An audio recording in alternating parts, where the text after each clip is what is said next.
Hi guys, I'm Sam. Today I'm going to be talking you through the differences between these three brushes and showing you how I use them. Starting with the stippling brush, I use this brush mostly for very light foundations. So foundations that I want a very sheer finish with. Things like BB creams and tinted moisturisers are utterly brilliant for this. This brush will give you a really nice light coverage, and where you need extra coverage you just stipple, which means you push the product onto the skin like that. Now for those that like a compact foundation, the buffing brush is really brilliant for that. It works the foundation in circular motions really into the skin, so if you're using a powder foundation or a cream to powder, this is a great brush to have in your makeup bag.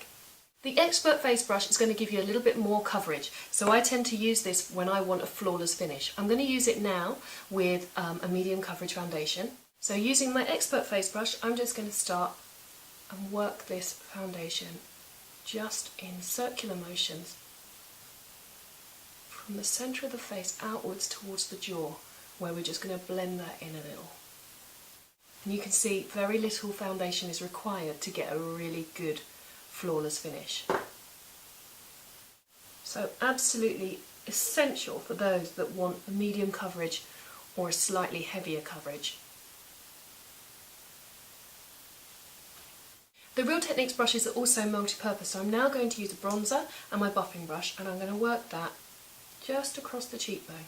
Again, circular motions, and we're buffing that in so we don't get tons of product on, just a little where we need it. And this is a powder bronzer, if you're wondering, but you can also use it with cream.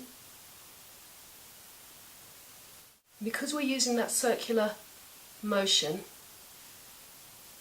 the brush will just pick up the high points of the cheekbone. And I'm going to brush a little of this just across the brow bone, just using the edge of the brush.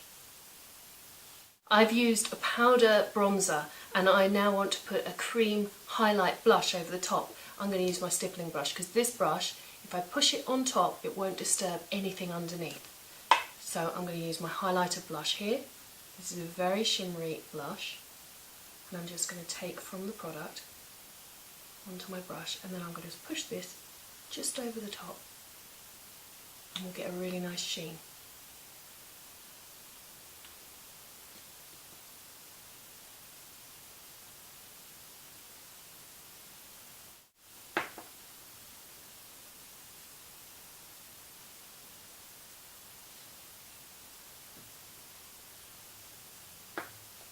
And those are my top tips on using these three brushes together to create a flawless finish. Thanks for watching, and I'll see you next time. Bye bye!